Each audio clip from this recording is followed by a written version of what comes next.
Одоо мах бүтээгдэхүүн үйлдвэрлэлд нэвтрүүлсэн техникийн зохицуулт маань одоо хэрэгжиж чадахгүй явчих. За тухайлбал. За жишээлбэл одоо 25 оны 1 сарын 1-ээс хууль маань 22 оны 1 сарын 6 сарын 16-нд гарсан 14-нд батлагдсан хууль. Энэ дээр хоёр заалтыг 25 оны 1 сарын 1-ээс хэрэгжүүлнэ гэдэг.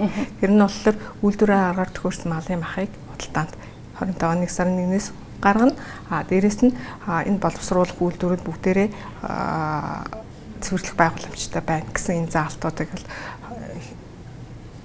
сунгасан байгаа. Тэгээд одоо бол бид нэр энэ хууль хэрэгжилт явж исэн бол бүсэн худалдаанд бид нэр үйлдвэр агаар төрсэн малын махыг хүнсэндээ хэрэгжилж явах хэрэгтэй. Өөрөөр хэлэх юм бол ил задгаа байдлаар худалдаалж байгаа огтуд байхгүй. Малчин өөрөө малаа төхөөрч худалдаалахгүй л гэдэг.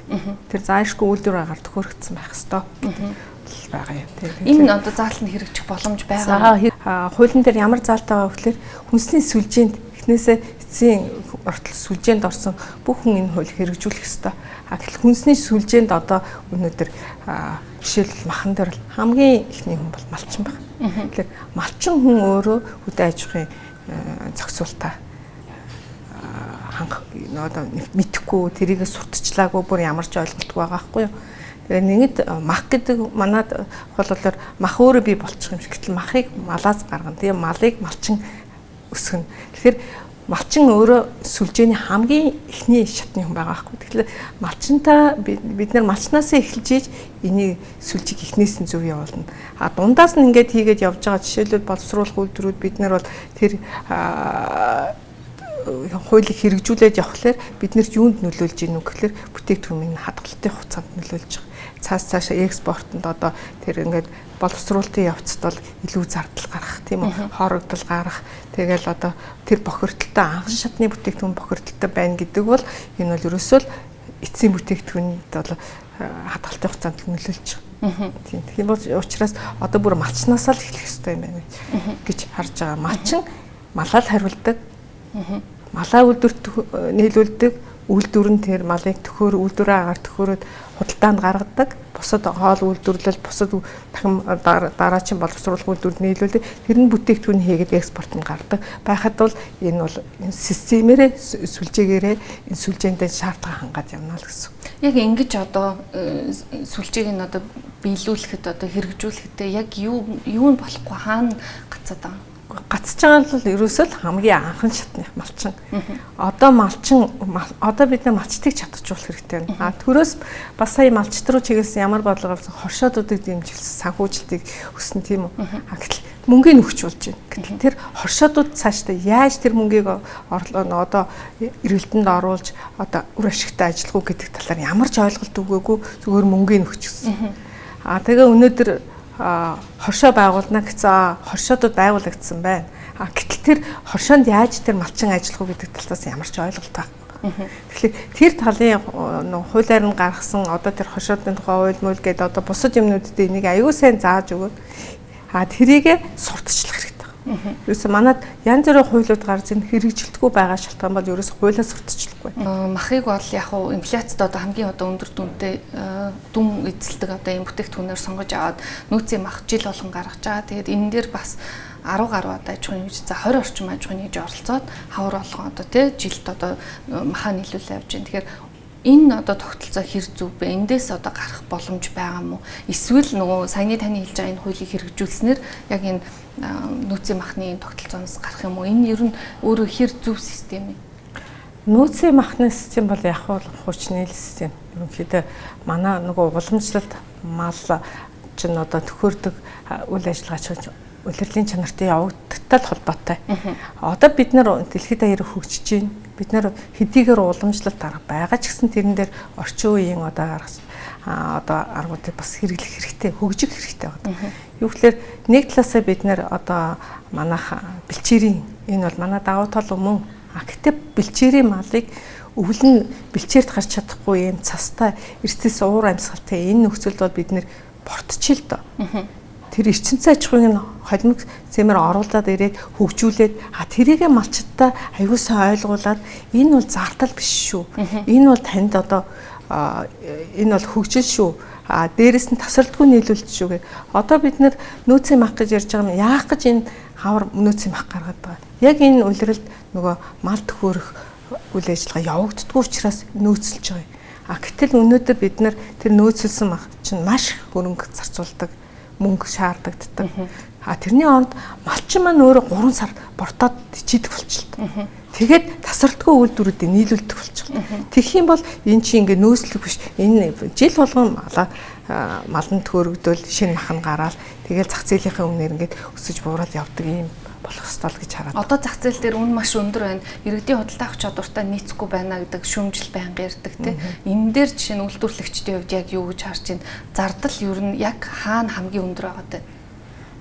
Зардал одоо хадгалж байгаа тийм үү? Дээрээс нь мэдээж хэрэг мөнгө төгрөгийг бол банкнаас өндөр хөдөө зээл одоо манай чи хэдэн хувийн хөдөө зээл авч байгаа илээ тий.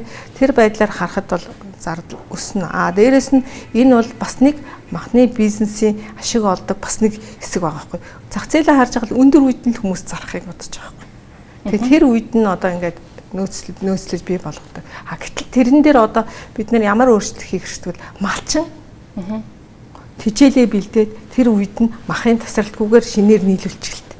Дээрээс нь мах үнэтэй байгаа нэг асуудал юу гэхээр тэр нөөцийн махад үйлдвэр агаар төхөөрөгдсөн малын мах бэлтгэгддэг үгүй шүү дээ. Бас л нөгөө малчтаасаа өдөө хээр яасан үстэй нөгөө бохирдолтой тэр махыг чинь үйлдвэрүүд нөөцлж аваад худалдаж авал хэмдүүд нь үзэж авал хавард нь одоо тэрийгээр одоо тодорхой хэмжээний одоо мэдээж банкнаас зээл авж байгаа тодорхой шаардлагыг хангаж байгаа үйлдвэрүүд орж байгаа ч гэсэн тэд мэдээж хэрэг ашигтай ажиллахгүй шүү. Ашигтай ажиллахын тулд тэрийг хийж байгаа шүү дээ. Тийм учраас тэр болгоныг ингээд зохицуулах юм юу гэвэл ерөөсөө анхнаасаа л малчингаал энэ малаа одоо тижигээд ингээд тасралтгүй хангадаг. Үйлдвэрэн ч тасралтгүй ажиллаж идэг. Тэгээд энэ эцтэй юм дөхлөөр малаас хаягдж байгаа малчтын тэр хаяад байгаа хаягдж байгаа тэр түүхэн эдийг зөвхөн маханд өөрүүлэх биш үйлдвэр тэр зардлыг бусад бүтээгдэхүүнээрээ бусад одоо дайвар дотор бүтээгдэхүүнээр зардлаа өөрүүлээд гарахад махны үн ч гэсэн буух боломжтой гэж. Одоо Монгол улс Евразийн эдийн засгийн холбоотой чөлөө худалдааны төр хэлцээр байгуулна гэдэг их хурлаар ямар ч байсан зөвшөөрлөл авцсан. Тэгээд хэлцээр бол байгуулагдах байх гэсэн хүлээлт бол байгаа тийм. Энэ дээр бас махны одоо экспорттой холбоотой тодорхой боломжууд бий болно гэж мэдээлж байгаа. Ийм боломж байгаа юу үнэхээр? Ер нь ганцхан Евразийн эдийн засгийн холбоо гэлтгүү бусад улс орнууд. Тийм. Үндсэндээ бол Евразийн эдийн засгийн улсууд махан бүтээгдэхүүн манайх чи Оросууд руу нийлүүлдэг. Гэхдээ малын дэг 20 цэрийн шаардлага нь хангадаггүй. Хангаж чаддаггүй. Яагаад? Бас л нөгөө малчинтайгаа холбоотой. Малаа хяналтанд байлгаж чаддгүй, үйлдвэр агаар төхөрсөн мал нь эрүүл үгүй юу гэдгээд одоо бид нар нотлох хэрэгтэй. Бид нар эрүүл органик гэж хэлж байгаа бол тэрий чинь нотлох ёстой. Нотлох ёстой юм юугаар байж хэвчээ дандаа бүртгэлтэй хяналттай байх ёстой. Тэр хяналтыг манайх хийдэггүй, бүртгэдэггүй. Учираас энэ дэлхийд даяар тэр чинь эрсдэлтэй гэж харж байгаа. Манай бүтээгдэхүүн Евразийн мах одоо жишээлбэл консервсэн бүтээгдэхүүн худалдаанд Евраз руу гарлаа гэхэд энэ бол маш бага хэмжээтэй. Үндэсний одоо лабораториудын хүчин чадал маш бага. За бараг одоо улсын хэмжээнд гарын 5% багтах хэмжээний байдаг гэд хүмүүс ярьдаг те. Тэгэхээр яг одоо та мэрэгжлийн хүний хувьд харахаар энэ махны одоо эрүүл ахуйн шаардлагыг хангахын тулд яг юм дээр анхаарах хэрэгтэй. Вакцины асуудал дандаа яригддаг те. Маланд тарьж байгаа одоо вакцин чанартай, чанаргүй, хортой хоргүй гэл маш их яригддаг. Тэгээд лабораториор энийг яаж баталгааж болох юм? Хаана хин нь одоо хяналтаа тавих юм? За манай лабораториуд одоо Монголд л болж байгаа олон улсад бас шаардлага хангахгүй шүү дээ. Дээрээс нь бид нар одоо жишээл янз бүрийн бүтээгдэхүүнийг экспорт нь гаргахаа шинжилүүлээд очихлээрээ одоо жишээлбэл Хятадд, Японд Солонгост энэ төргээ очихлээрээ бид нар эндээ ингээд үзүүлээд одоо жишээлбэл эмгэг төрөгч үзүүлээд ингээд явууллаа гэхэд тэндээ очиод ижил нэг өөр бүлгийн ижил одоо ийм бактериуд үүсчихдэг ч гэдэг юм уу тийм эмгэг төрөгчүүд үүссэн байдаг гэдэг ингээд тэгээд тэр болгоныг манай лабораторид бас үзэж чаддгүй. Нөгөө талаасаа бид нэг бүтээгдэхүүний бас аюулгүй байдалд ингээд лаборатори шинжилүүлээд үзэхлээр бас маш их ачаалалтай тэрийг үзэж чаддгүй. зарим үзүүлэлтүүд манайх үзэхгүй гэл ингээл явхлаар манай лаборатори бол юм хангалтгүй л гэж бич хардаг. Манай дотоодын зах зээл бол бас маш их боломжтой. Сүүлийн үед бол одоо хоол үйлдвэрлэлүүд орж ирж байна. Манай боловсруулах үйлдвэрүүд аюул сайн боловсруулалт бүтээгдэхүүнүүд хийж байна. Энэ зах зээлийг одоо үйлдвэр агаар төхөрсөн мал юм хангах хэрэгтэй байна.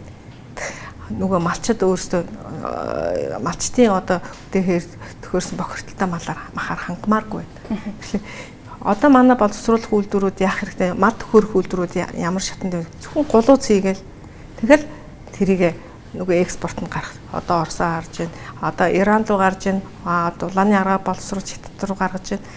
Ерөнхийдөө бид нэр бас экспортыг тодорхой хэмжээгээр хийснээр тухайн орны шаардлагыг хангах гэж манай мал төхөрөх үйлдвэрүүд тодорхой хэмжээнд ахиж дэвшил байж байгаа. Гэхдээ дэлхийн түвшинд очиод маш хоцрогдолтой. Сая олон улсын бас хурал болсон те форум болсон. Энэ форумд одоо жишээ нь хүнс одоо компани зүгээс оролцоод бас тодорхой хэмжээнд шагнал авсан ийм одоо мэдээлэл таа. Тэгэхээр ер нь олон улсын зах зээлийг харахаар та бүхэн яг өрсөлдөөн яг хаана байна гэж харж байна. Бас тэнд очиод үнэлэгдэж байна гэдэг чинь нэг талаараа харьцангуй манай үйлдвэрүүд сайн байгаа юм шүү. Тийм. Тэр тусмаа одоо хяам бүтээгдэхүүн бол Европ айгүй өргөн хэрэглээний бүтээгдэхүүн тийм. Тэр тусмаа Германд. Тэгээ манайх манай хэд махны үйлдвэрүүд бас тэнд бүтээгдэхүүнээ оролцуулаад урд нь ч бас цагнал авч ирсэн. Энэ удаад бол маш олон шагналуудыг авчиж авсан. Тэгээд энэ дээр бол бид нар бол маш баяртай байгаа.